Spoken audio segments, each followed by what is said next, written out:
Hi, welcome. It's so lovely to see the auditorium filled. I'm delighted, and we're welcoming our guests that are in here from the international world, our students, our faculty. President Wallace, thank you so much for coming. This is really important for when I see the young faces out there. The fact that we have a designer is very exciting. The fact that we have a designer with his muse, with his models, that they could express the moment together, the women that wore the clothes, the man that invented the clothes, and the moment in time. It's so important. But what I would like to ask all of you is, Stephen, I'm going to kick it off with you, is when we talk about Stephen Burrows' innovation, we have to understand what came before that. Why was this so innovative? What did you do to change clothing? And for the ladies, the modeling world was very different. And I'll get, after we hear Stephen, I'd like to talk about that with you. It's how this change, this seismic shift in attitude, in movement happened. No, I just wanted to remove linings. I couldn't understand. I like knits, and I couldn't understand why they would line a knit, because Italian sweaters weren't lined, and they were knits. And I just couldn't understand it. It just didn't make sense to me. So I took the lining away. And at that time, it was all about freedom in dressing, freedom in expression, freedom of love, freedom of sex, freedom of drugs. And I just wanted to make everything colorful and like a toy, and that's what I went about doing. And Pat, I think about a quote that you made about visiting Diana Vreeland in 1967 when you walked in and she told you how you had to be rooted. I could never imagine you being rooted to anything. What was that experience like for you? Because well, we're talking about I'm movement. not that 600-year-old tree I went to visit today. But I must say, you know, fashion's been around a long time, and I just got lucky, and I went in there on my tippy toes, hoping to impress Diana Vreeland. And somehow she just gave me all her love and attention. Lucky me, because I was really in love with fashion. And I think when you really love something, people can tell the difference as if you're real or not. If it's in your heart, they're going to help you along. So if you put all your love into it and you really mean it, and you're doing it for the purpose of making the world a more beautiful place, then it's going to happen. And that's what happened, because that was my intention.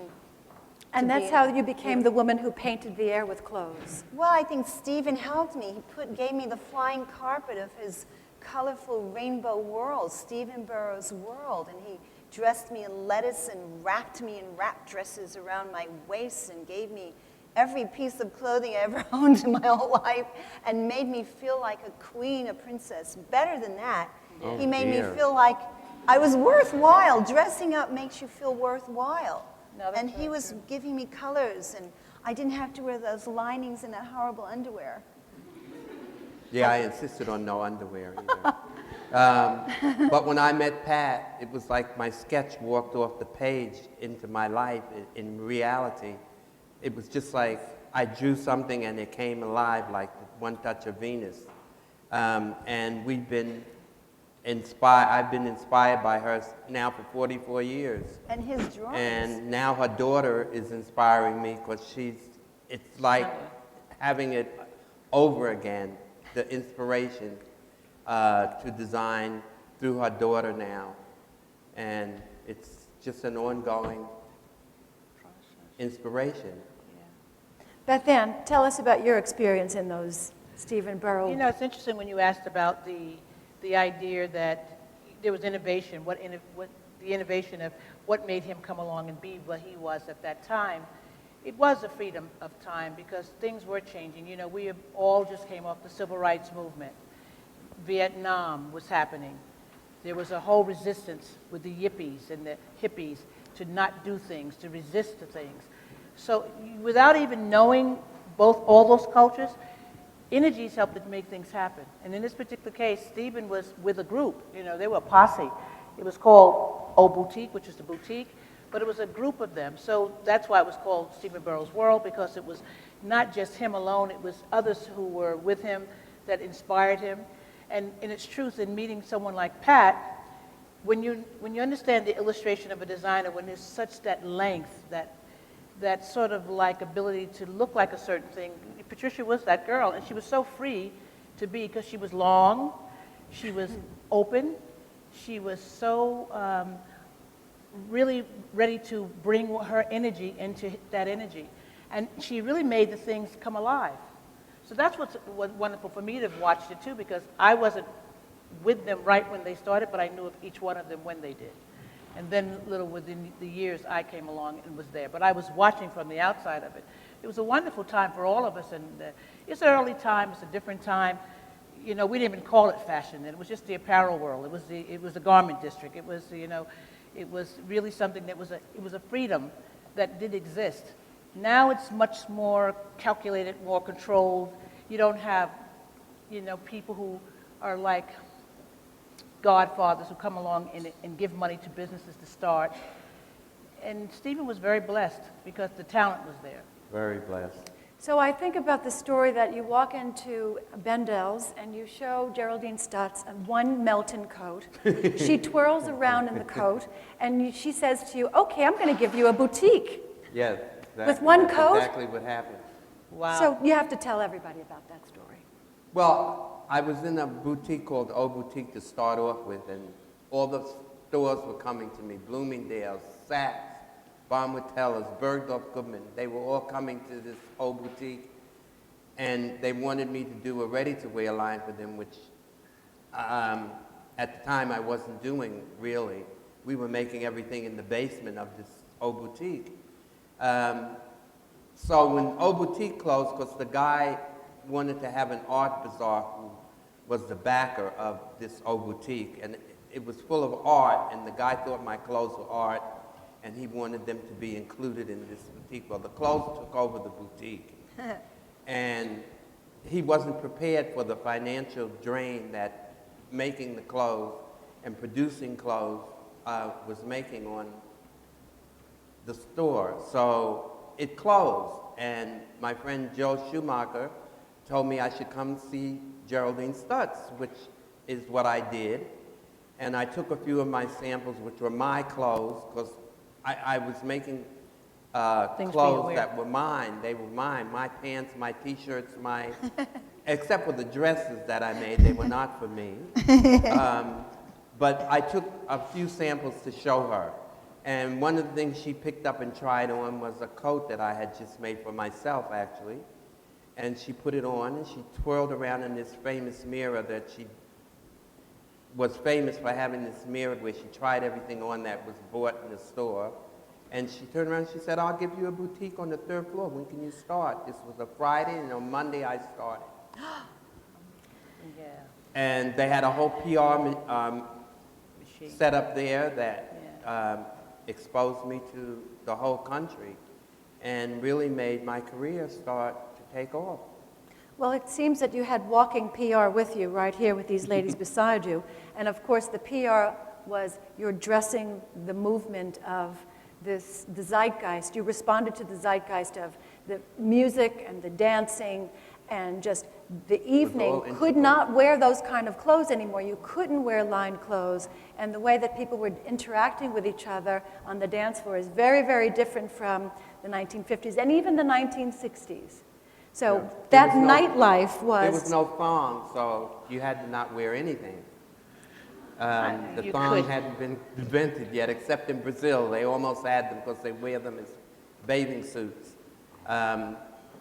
But it hadn't come yet, so, and I didn't even think of it myself. So I just said no underwear, no bra, no panties, nothing.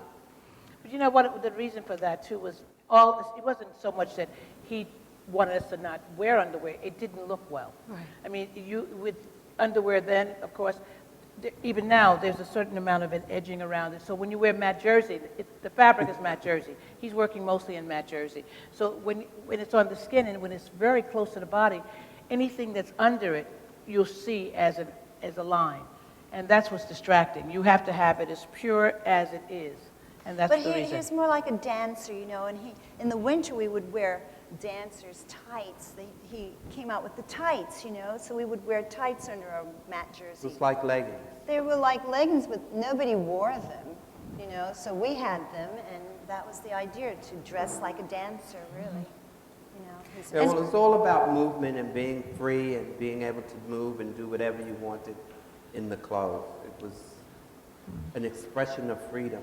and color, very important. Well, they were toys for us adults to play with, and that's how I thought of them. And so I made them very colorful and mixed all the colors together. Everything went together. It didn't matter what color it was, just put it together. And Leather and tassels and it snaps. seemed to catch on. Yes. So Well, you were always I kept doing it. No zippers, no darts. wrapping before we know of the famous wrap dress of Miss von Furstenberg Was designed was first designed by Stephen Stephen Burrows Burrows. first. Metal mesh was used by By Stephen Stephen Burrows Burrows. before Gianni Versace. Deconstructed clothing was deconstructed before Giorgio Armani.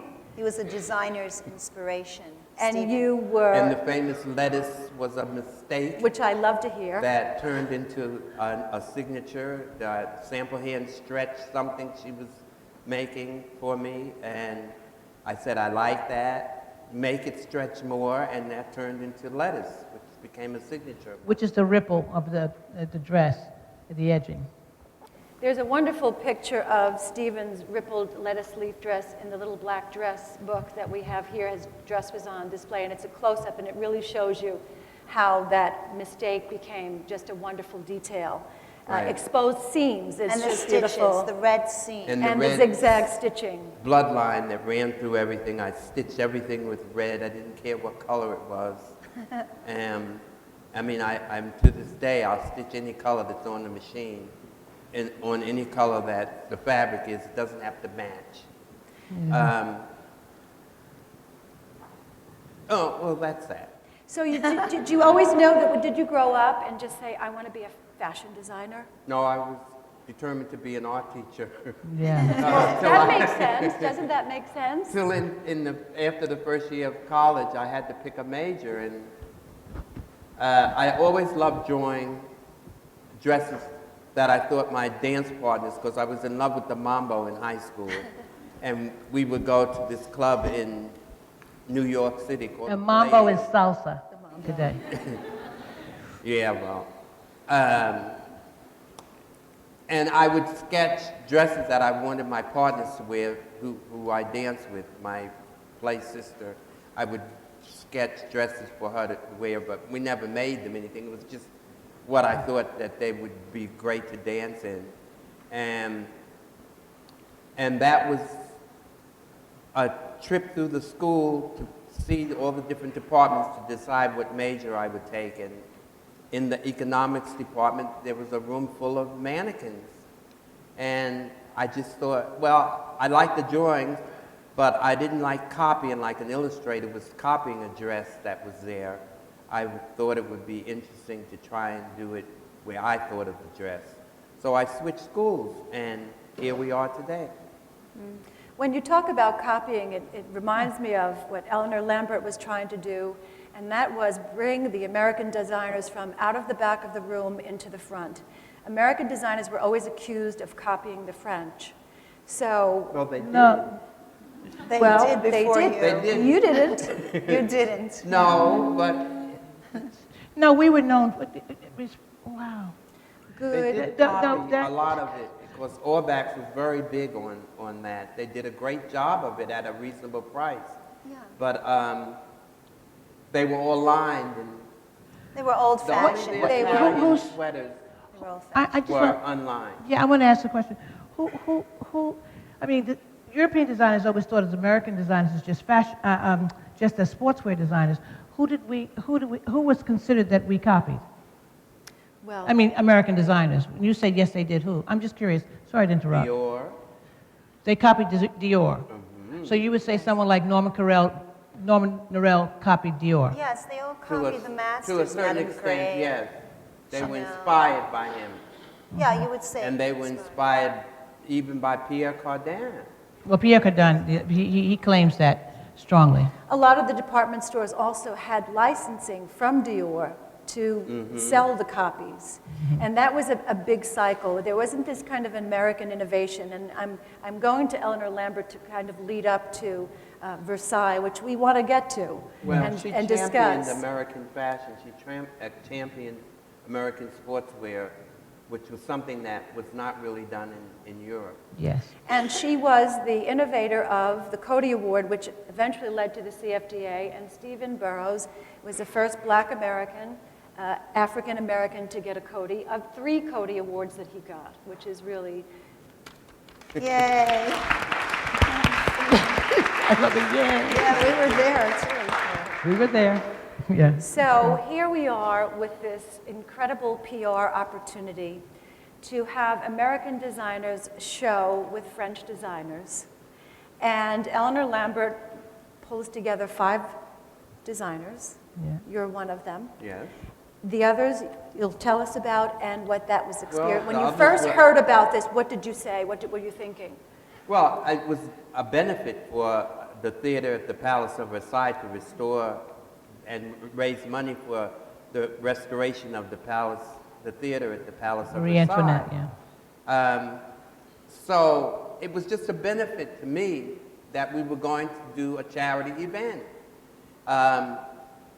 But there was 5 Americans, me, Bill Blass, Anne Klein, Paulston, and Oscar de la Renta. And the 5 French designers were Saint Laurent, Dior, Givenchy, and Ungaro. Ungaro. And the House of Revillon was involved in it somehow. Sure. And we all had to put on a show. Presentation. And we were each given a certain amount of time, and we had to produce this show. Mine was all about a train that got longer and longer and longer until Pat came out with the longest train and was my finale. We each had to pick the music that we wanted and envision the concept of what the show would be. And it was a great experience to go there and do that. It was something that hadn't been done before, and we were excited to do it. We wanted to go to Paris. But we See the won. couturiers. We wrecked the French. The French freaked out. Simplicity, They really freaked out. the American way. What was it that was so different from the French to the Americans? Well, this was another mistake. The scenery that they made didn't fit, so it looked The stupid. Americans, It was so teeny that we had to get rid of it. And so the American segment was done all without scenery. It was just a bare stage, which actually made it look very new, and we wrecked them.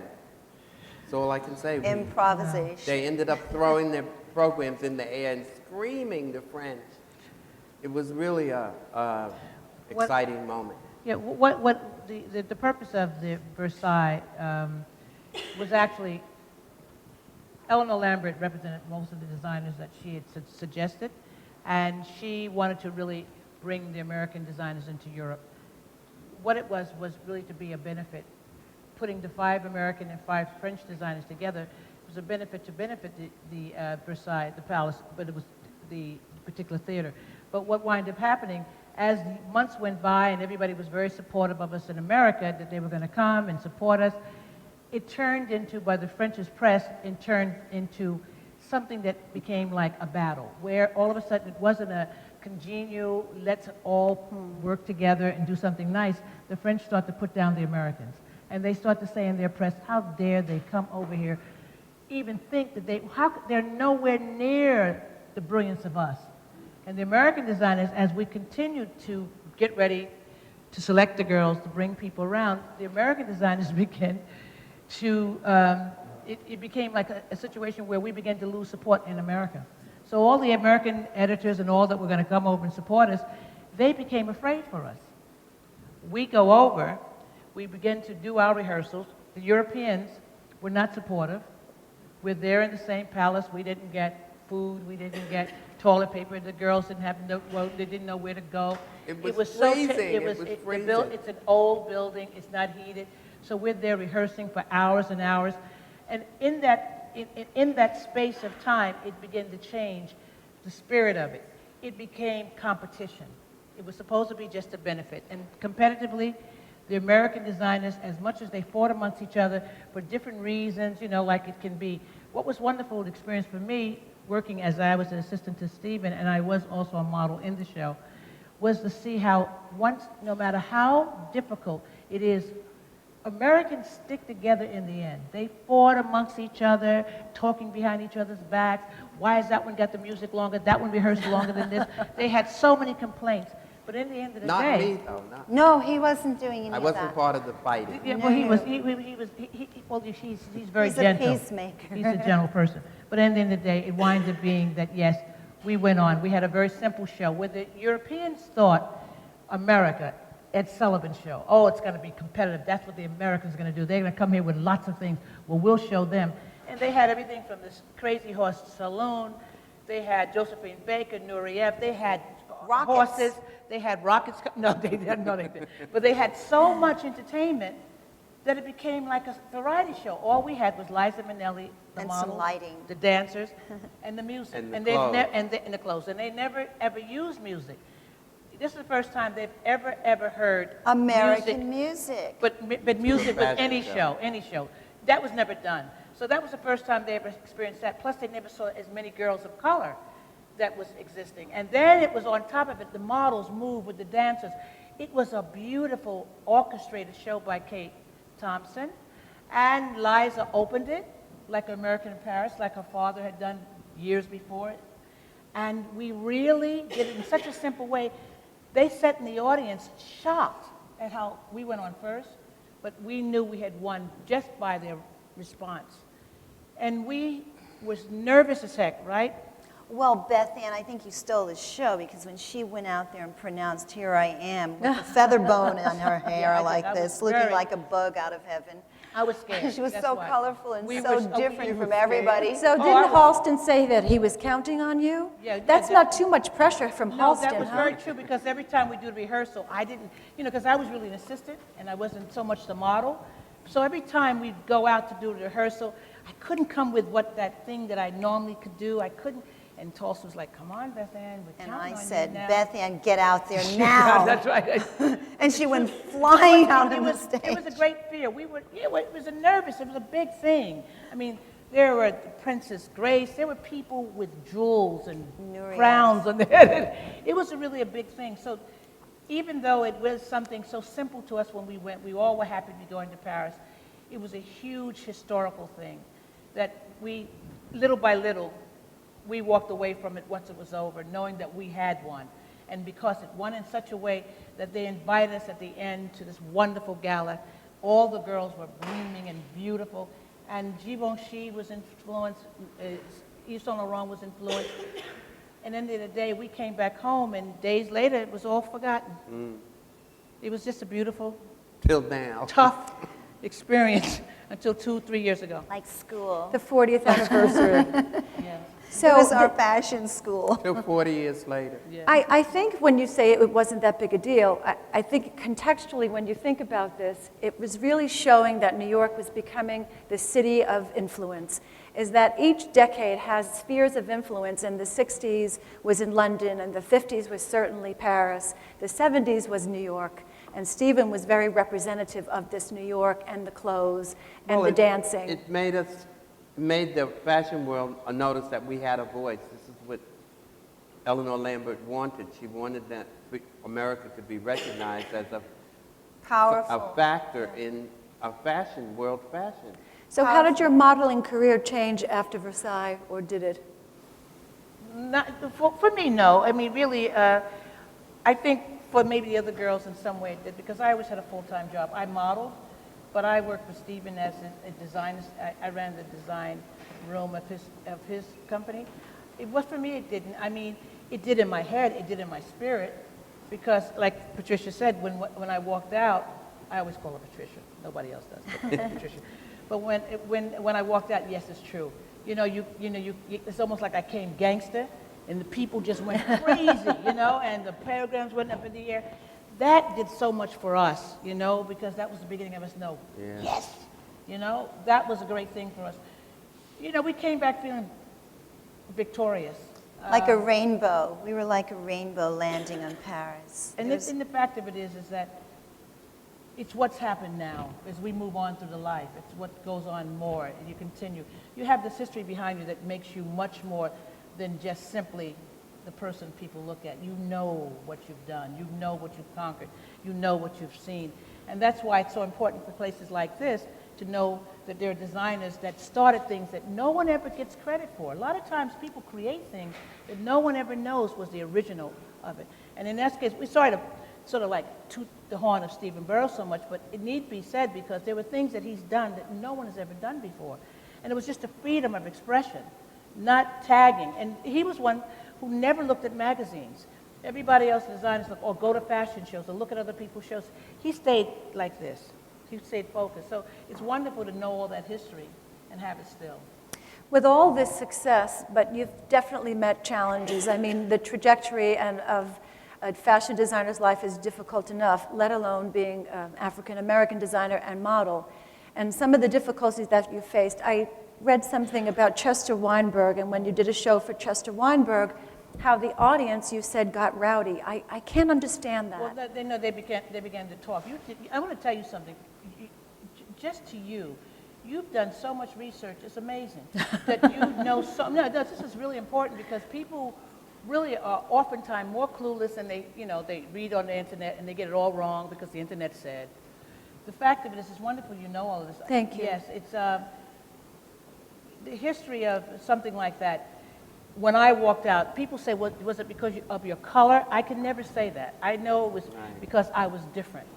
I was the entry. I was on 7th Avenue, and it was different. And the girls before me looked completely different. They were of color, but they didn't look like me. And so when I walked out, they began to talk. And then as I went to the second outfit, they talked more. They were so uncomfortable with my existence. And in those days, it wasn't runways.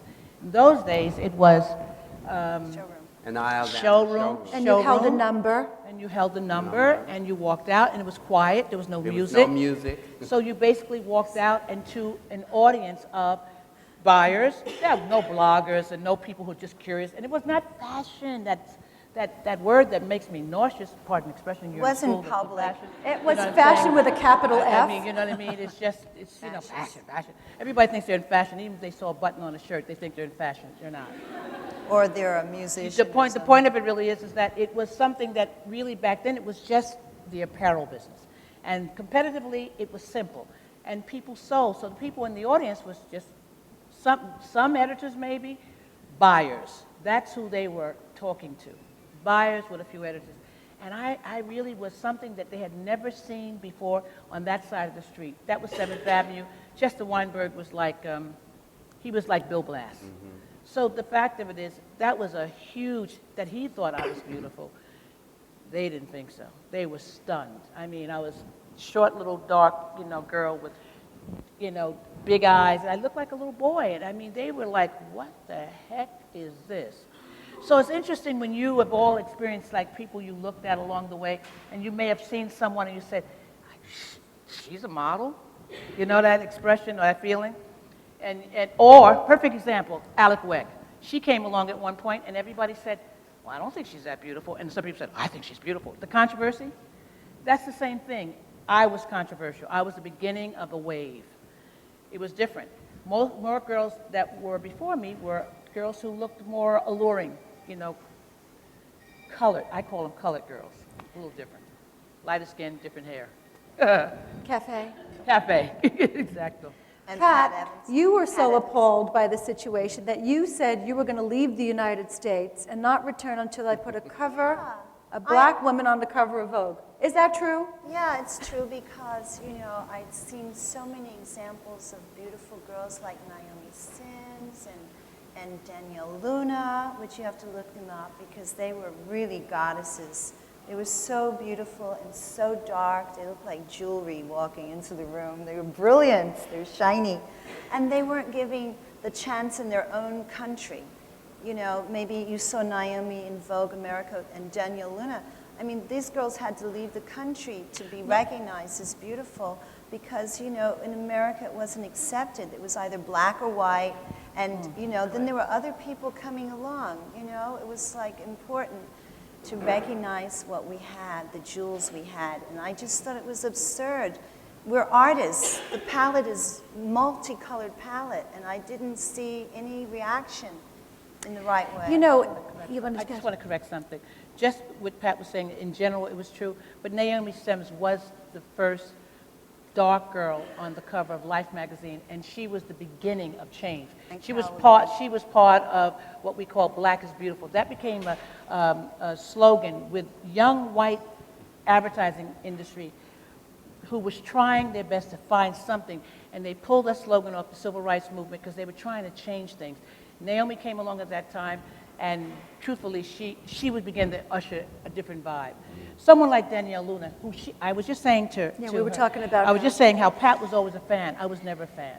You know, controversy again. There's a girl that comes along. Some people really love her. There's a bunch of, you know, gay guys who are like, she's so beautiful. And I'm looking like, I don't get it. Well, she was very odd. She was another one of those oddballs. I didn't get it. I never got her. I never got it. But Patricia, forever, she's always said, Danielle Luna. She loved her because, you know, people have inspirations. And for me, Naomi was my inspiration. That's And true. now there's other people who are probably the inspiration. Exactly. Well, I You know, think it's and Carol Labrie, she was the first girl on the cover of Vogue. It's Italian. important to also know, I love Carol. I don't think the students realize this, that Beverly Johnson was not the first woman on the cover. No, she came along much later. She was and she was the 1974. cause. She was the reason that I left because I saw her there and I thought, well, she would be good, but they didn't give it to her. And I said, well, that settles it. The first woman was Donnelly Luna, and it Yeah, was a Luna. sketch in Harper's Bazaar in 1965. And I don't think we realize that. And I think that the fact that it's been skewed and maligned, and then she was on the cover of British Vogue, UK Vogue. That's Yeah. it. British 1965. Yeah. We Stern. have Richard Avedon, Paco Rabanne, André Carrege using She's the Donnelly Luna. first. So modern against these wonderful modern clothes, and then something happened. Something just changed. I'm learning things right here. Hold it. Yeah, it's Gang, I'm with you all. What did you just say? No, y'all got to wake up. Here it is. Wait, This is- Paco Rabanne I'm all about. What did you say about the Danielle She Luna. was on the cover of She's killing me. She's killing me. Paco Rabanne. No. You said that she was the first, right, babe? yes, it was a sketch in Harper's Bazaar in Oh, 1965. on Harper's Bazaar. Yes, Harper's Bazaar, not And- Vogue. Oh. Yes, Harper's was a Vogue little Italian. more forward in that way. I'm back. Harper's Bazaar Harper's was the Bazaar. oddball Yes, magazine. yes. And That's everyone true. there But was we a- need our oddball Yeah. creatives to support us. Yeah. And that was And a to do sketch. these kind of things. And Paco Rabanne supported, and André Oh, Carrege. like They you were can't very believe. supportive of this modern idea. But then something happened. Casting directors. I love your quote about casting directors. the middleman. Casting directors are the worst thing that have ever happened to this industry. She said that. So I'm so vocal what- about it that it's painful. I'm so vocal about it. You know, when you work in design and you work with designers and you see, and we've been all so like lucky to come along in a time when it was the 70s and the 80s, where designers decided with their teams who was going to be what, how the show was going to look, who was going to do the music, which girls were going to come in, how girls would walk into a room and inspire that designer. And he would see, oh my God, look how she put that on. Oh my God, could you put this? Oh, look how she wears it. Oh, what is that? Oh, Pat, what are you wearing? Give me that. Yeah, going back in the back room, rub it off. Those things existed back then. And then somewhere in the early 90s, right when we start to lose our way a little bit, mid-90s, it changed. They start hiring casting directors. Casting directors only worked in like catalogs and TV, never in the world of fashion, apparel or designer world. And now here they are, telling Ruling. I mean power, hand grenade. I'm telling you, that's what I would do. But I can't get them all together in the same room. The fact of it really is that it's, you got it, huh? Yeah. Boy, I would like to end them. You know, okay, you want me to really tell you how I feel, right? So, Did I spark something? Oops. but I really mean it. It really changed everything because, Eastern Europe opened up, it's true. A lot of beautiful girls over there, they start to come over, and then they start to control how the designers saw things, and things shifted. From the mid-'90s, everything started to change. So that's my problem. Well, you had your own agency then, and No. you had your agency. 20 years. And then, so why did you give that up? It was time, I guess, but I owned a model agency in Milan called Lanzotti in Cleveland, which I sold to the Elite agency. And it was a good passive income, but I also taught girls to walk, and I had a school. And it was pretty Tara Banks, Naomi Campbell, were my models when nobody would take them, and I took them. And it was pretty successful, You had a good partner. 20 years teaching, doing choreography for television, judging Miss World and things like that. And people have hope, if there's somebody there that can bring them up, that's the important thing. In fashion, we try to bring people up to beautiful.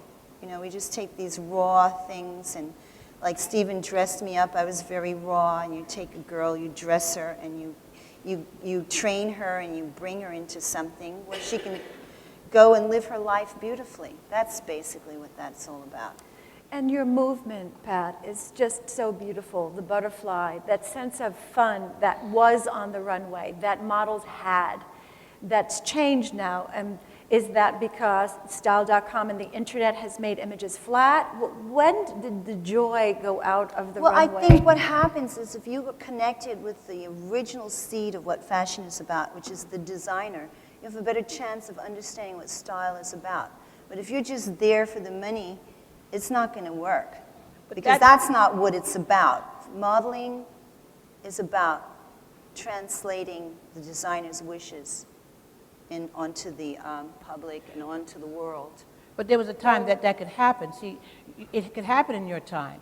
It can't happen. We like personality. It doesn't happen. Today with, they don't like personality. They don't want you to have. There's not enough time. The economic thing money has become God in the fashion world. Okay? At that time, the spirit and the energy and the youth is very important. Youth is very important. Because then you have something to say, and you move all the trash out of the way, and you come through sparkling like this little, plant reaching up, and you just change the whole world. And that's what we were doing at that time, which is what you will all do. So don't make money your God. Just stick to your talent, and then live your life on that flying carpet of your own talent. Don't try to be somebody else or copy anybody, because then you'll be satisfied with yourself. Because people will start pulling you to shreds, trying to make you be what they want you to be and do what they want you to do. You have to get out there, light your own candle, don't let anybody blow it out, and believe in yourself, because that's what we want to see. Those are the heroes of fashion, those people, right? So how do we keep this advocacy going? Bethann, I like this phrase, being an advocate. You have to be an active activist. So you can't stop. And I know that for a while there was a use of black models on the runway. Article in 1987, black models are being used again. And that's great, 1987. And now here we are, and I will tell you the statistics. In 2013, February, 9% Asian, 6% black, 2% Latin, 0.3% other, and I don't know what other is, and 82.7% black. Very good. So She's killing it. you are all telling me, how are you feeling about that? And what do we need? More God, please. casting directors with a different point of view? From far away places. We need new model agencies. We need designers to embrace all color and ethnicity and not just one monotype. It's gotten better. With going out and saying, speaking out, and, that quote is, I just realized that activism has to remain active. That is true. We sent this letter out, I don't know, as a young group. We started something called the Diversity Coalition. I call it the coalition. Mm-hmm. And what wound up happening is that we sent letters out to every fashion council, New York, London, Paris, you know. Milan. Paris and Milan. And what we did is we said on the letter, this was in September 2013, that in using of one model of color or none, no matter what the intent, the result is racism. And we named every house that was guilty of that the season before. Wow. That was major. And that went all around the press, it went all to television, it went international, and we named houses. We didn't even step back. We named them. We named Celine. We named Calvin Klein. If they were guilty, we named them. That flipped something. So by September, when that came out, it was the first day of fashion in New York. So then some of the designers got it together, like, really did. It was a consciousness, wow. And then what happened is that, so we had like the row. They had 5 girls, or Rag & Bone always had somebody, but they added more. Everyone started to switch it up a little bit. Calvin Klein, that company swore, not Calvin the person, but the company, Francisco Costa. He basically was saying he was doing something more with ethnic fabric, so he used 5 girls. I didn't believe that, okay. And then what wound up happening, by the time Milan happened, many more used. So, Armani opened and closed with. Designers really came, surely Prada. People start to really switch it up. By Paris came, that became important. They also did. So it was really kind of, now we're seeing 1 season, 2 seasons later, and we still report, but 2 seasons later, what's happened is that now girls of color are being seen in advertising, which has never happened in the history of models. Consistent advertising. I'm not talking about just advertising where she's, beauty, like a Revlon ad. I'm talking about advertising brand names beyond the days of Versace. Brand names, really, Burberry, you've seen it, Yeah, name them, because I need young help. The fact of it really is this is very important. So this has changed things, and now we're beginning to see more girls. And the agencies have to be encouraged because it has to balance out a bit. It is hard because there's so many beautiful girls that come out of Eastern Europe that is so good, and their body alignment is perfect. It's like Patricia. That same kind of the average American girl, whether she's white, black, or Latin, doesn't have that same body alignment. It's very tough to be that narrow-hipped. So it's really important that, and also there's such a choice. And when you see a market that's really appealing to that, it's very hard for the model agencies to really take on more and more of something that it's not selling. So now we have to shift it a little bit to start making it do that. And now it's beginning to shift. I see the light. Before I didn't think I'd ever see the light. I see the light. I just want to see if it becomes permanent. But the funny thing now is that during our time, there was only Vogue America or maybe Britain or Paris or Italia. But now there's Vogue India, Brazil, Spain, so there's a more international flair. And don't forget, we just started jet setting around in the 60s, People used to travel by boat. Now they travel on the internet. So there's more room, there's more space for everybody in the whole world. And we're looking forward to that space being occupied by people who have talent, and are sincerely into what they're doing. That's the most important thing, really, and not putting anyone down or, just giving everybody a chance who belongs there in that time. Easier said, not so easy done. No, you gotta, everybody has their own battles and their that. own things they have to do, but you have to stand up for who you really are. You have to be proud of who you are, and just say, this is who I am, this is my body, this is my person, this is my talent, and this is that's why I'm here, to recognize this, no matter what, you know what I mean? It's all the same, we're just human beings, but we have this talent that we want to expose to make the world better. That's the basic thing. And she has her fight to put up with the things that she has to deal with. She has to make it clear that you have to open the doors for other people too. That's why we had Stephen Burrows' world. He dressed everybody. Everybody looked different. He exposed the world to all different kinds of people. Bethann. It's like, that's it. We're just a fruit salad. Well, whatever she was saying, let's eat that. Just, you know what I mean? She said, So it's been 1 year since, true. 1 year past your 40th anniversary, and I know that you had this wonderful, the Game Changer Award with Gail King, where she brought all of you, Versailles, 73 people together. Huffington. Huffington, and Yeah. how was that? What was that like to just relive that again? Oh my God, if you don't see your friends for such a long time and they're still beautiful people that you love, you No, just embrace each I'm other gonna because you correct went through it. those things together like your old Pat. SCAD here, and you just make yourselves know the people that you're around, and somewhere you'll meet up in the future, and maybe you'll be up there and you'll say, do you remember when we were struggling? Wait a minute. Wait, Stuff like Patricia, that. Patricia, wait a minute. Where really was, the reunion was really the Metropolitan At the Met, Museum. yes. Yeah, That's that where was the it was. one. That's the main thing. The luncheon that they had for you at the Yeah, Met. that was when people knew about Versailles again. I felt like a dinosaur That's in that true. room. We were like, what? They want to, what? Citation? They want to give us what? For what? That was the beginning. And then the Huffington Post decided to make us one of the 100 game changers. Right. That was a month or two later. Yeah, that was Yeah. really great to get together with everybody. Stephen was there and all the girls that went to Versailles. And some of them I didn't recognize. I said, oh, really? But some of them were All like... the living girls. Yeah, the living girls. Some were not there. But anyway, it was...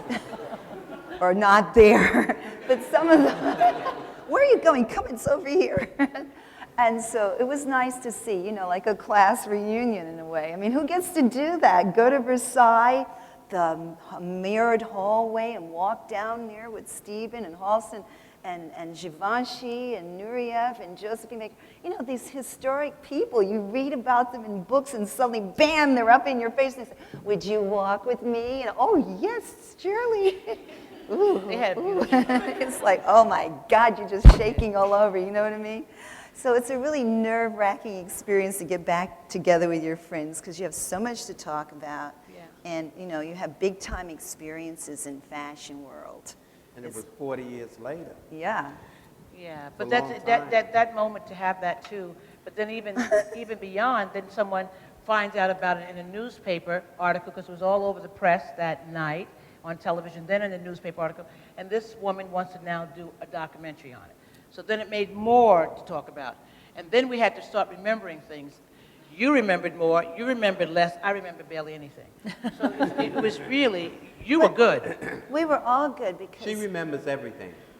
I'm writing a book, by the way. I hope Yeah, you all but yeah. read She's it. doing her research. So, Stephen, when you remember some things about people that you dressed, and you think about, let's say, Mick Jagger, what do you remember? Oh, that Of was that. fun.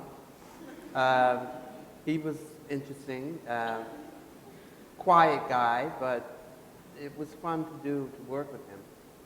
It was sent to me by his girlfriend, or soon-to-be wife, Jerry Hall. She was one of my models, and she wanted him to come have me do something for him. So I did some T-shirts for him in silk crepe machine that we had batik, actually, Yeah, that's right. for his tour. That was a fun thing to do. What is your memory of Barbra Streisand and dressing her? She didn't like to be modern. She was very about antiques and No, she's, very bohemian. secondhand rose. Yeah. She was just like that, and I was shocked because her voice was so modern, and she wasn't modern at all. That was unusual. I found that strange. Diana But she Ross. was fun to work with. She was fun. Diana was fun, and we did a shooting for Interview magazine where I did this bathing suit for her, and it came out a little long in the crotch, and I had to fix it. And she after a few minutes, she said, "How long are you going to be down there?" That was a trip. But she was fun. Yeah, she was I had a good time with Diana Ross. Pat, your daughter is modeling now, so she's got the best for advice. Oh my God, she calls me all the time, Ma, I'm here. What am I going to do? I said, just grab that train and walk down that runway. I try to encourage her or give her little secrets, and then her girlfriends call, and I tell them too, oh, hi, can you help me? Just before a show, they'll call me. It's really No fun. way. Yes, it's true. They'll call me. Ma, I'm here. What am I going to do? I have this big dress, and oh, come on. No Oh, way. God, oh, just do it. Are you shocked? Yeah, she said That's it. how she is. Yeah. You mean Anna does it? Anna. But and her friends. But her friends, Her friends too. They'll call me from the other side of the globe. They'll ask me just before they go on stage. I'm a model teacher, that's why. Just you put are. the book in your head and try it out. You know, walk around like that. You have to put the book in your head. You have to go, whoops. Not like, you have to walk with the book in your got head. it, You know got what it. I mean? Just like in the movies. That always helps. It's You know. true. So, whatever. So much fun. So, Bethann, what do you remember about Versailles that you feel was an important moment for you? Watching how people could, well, okay. Watching how, this really stayed strong for me, watching how people could fight and at the very end be together. I found that very much like how teams can be sometimes, you know, in the midst of it all. There's such, you know, Chaos. yeah, it really was. And that was interesting for me because I really was someone who was more part of production because I was assistant to a designer who so happened to have been a model. So that was interesting to me. And you know, the thing that I've always had with like someone like Patricia is that we would do shows together and we both, no one would ever imagine it because she was one type of model who was absolutely brilliant because she would lose herself in the moment and doing things. But I was another type of model, and we both would be backstage so scared to go out. Remember how we always, you would never, and people would say, you're all nuts. Because when we get on the stage, it would be like we were no longer, we had out-of-body experiences. Yeah. But we would always be standing back there holding each other's hands. So to see how everybody had to get into place and work hard and come through that moment, of course, we were nervous. There's no doubt about Versailles. We were very nervous. But to see how everybody went out there, and the one thing I know about Patricia and myself and others, once you hit that stage, you're on. And that's what it was. It's not like it is now, because now you're just told to go down from the beginning and go down to the end and come back. Don't smile, don't put your hands on your hips, don't do anything.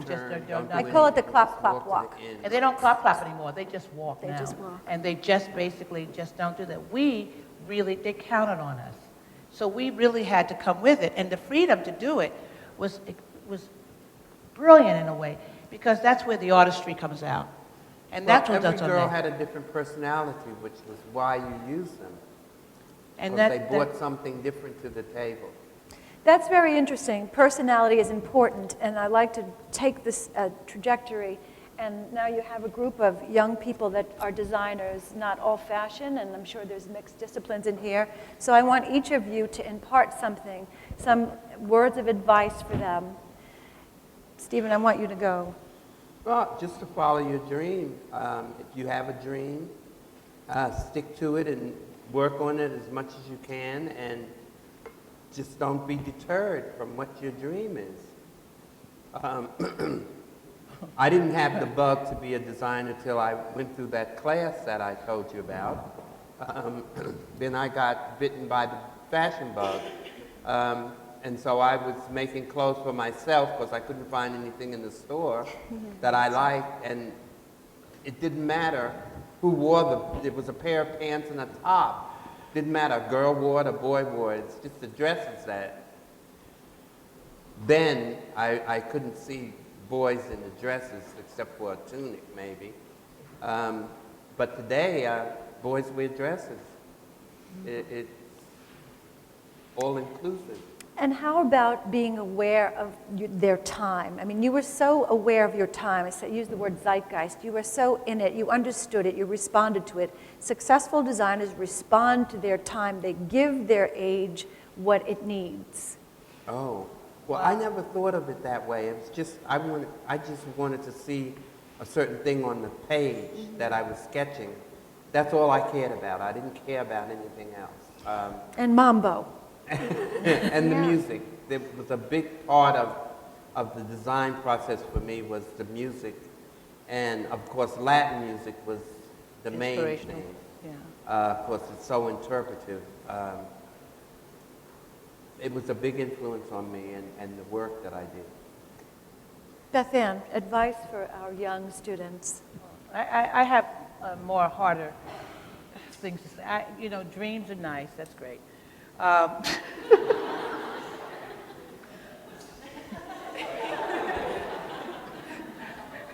It starts with a dream. Pat is my alter ego when she talks about ethereal things. I think of more basic things. It's hard out there, all right? And at the end of the day, the thing I would like to say to you is that you're going to have to think economically. You can't just stay true to yourself. You have to think about what's going on in the world. You have to see what's in your market. You have to do your homework. You know, it's very easy for people to say, stick to your dreams, and it's true, do. But at some point, you've got to recognize when maybe this is not right for you either, and there may be another dream right behind it that you'll be better at. Yeah, that's Sometimes people want to be models, and I always say, really? Wouldn't it be nice if we could have more people who want to be behind the scenes and help us in this world of modeling? So a lot of things you have to do. Stephen doesn't say, but I want to say to you, Stephen had a team of people that worked with him. When Pat started her modeling, she had a great partner. She did. She had somebody who basically saw her as a very viable asset and went to her and asked, let's do this business together. So you have a partnership, but sometimes it helps you. And a lot of times we don't have that. Sometimes it really is important to see if you can really do your homework, do everything you can about your business. Because a lot of it is not just being a designer. Learn to work with other people. Once you get out, see if you can get a job with someone. Don't think, oh, I'm going to start my own company. Don't go there. Think, I will one day have my own company, but in the meanwhile, I'm going to learn in someone else's money. Try to think that way, because the point of it really is that you don't want to lose what you got, and you don't want to make your family give you what they have. You want to do something where you can prove that you really want this bad enough and you can sustain it. Because a lot of us go towards the tunnel and only a few of us fit through. A lot of us are going to fall by the wayside. Keep that in mind and work hard at it. Pat. Well, I agree with Bethann, and the point is that there's emptiness is where your creativity comes in. So just fill in the blanks and know that the stuff that isn't there, you can make it manifest in your creative world. You know, I've done so many things. I started as a designer when I was 15, but when I met Stephen, I said, this is the master. You're right, I remember that. And I had a collection of Bindels when I was 17, but I said, this is not for me, it's too hard. And when I met Stephen, I said, I'm just going to model, you know. So you can take that artistic part of yourself and put it into many different ways of expressing. You know, you can write, you can paint, you can draw, you can design, you can act, you can do anything in art. But you have to realize sometimes things will change and you'll go into a different part of the world of art. So you have to experiment with things and be prepared to inject yourself in all those different areas. Wealth, health, happiness, relationships, all those things. You know, it's like a cube. Life is a cube. You have to, every day, do your things that are important. You know, you have to do your economic understanding and your art understanding, and just take this ball and make it your life, you know. Put your energy into knowing that you needn't be confused about anything because you got tools. That's why you're here. Just sharpen them up. Really get sharp with it. And don't let anybody throw you off and say, oh, you don't know, I know, and I'm going to tell you what to do. I mean, if you work for someone, that's fine, and you can assist, then you have to be an assistant. But if you're going to lead and you want to get something, you absolutely know what you're doing. That's what you have to get, that confidence. You have to feel so secure about the way you want to do something that if you take the lead in it, you know it's going to be right with confidence. You know, that's how you get to be a designer. You have to have confidence. If you cut that fabric on a bias, you know it's going to fit perfect. You know? Maybe. Unless somebody else messes it up, you know, in the cutting, you've got to be on top of it. Don't let mistakes be a deterrent, because Yeah, wonderful look at the things lettuce. come out of mistakes, and yeah. you have to keep Yeah, trying and something keep could trying. happen that makes you. It's Makes you turn the that corner. you didn't even intend to happen. Yeah, like I But was in the it subway. becomes something that becomes a big thing for you. Yeah, like I was riding the subway one day, and I hate the subway, and I said, okay, I have to take the subway, and that lady discovered me from Vogue. And that's how I met Stephen. Just one little deterrent. Sometimes, oh no, why am I going that way? Stephen with the lettuce, you know? Come on, let's make some mistakes and then use it. You know, your flaws, my crazy hair, you know, that was my flaw. So that happened, it helped me. Take that little flaw and plant it. For our fantastic panel, it was wonderful. Thank you.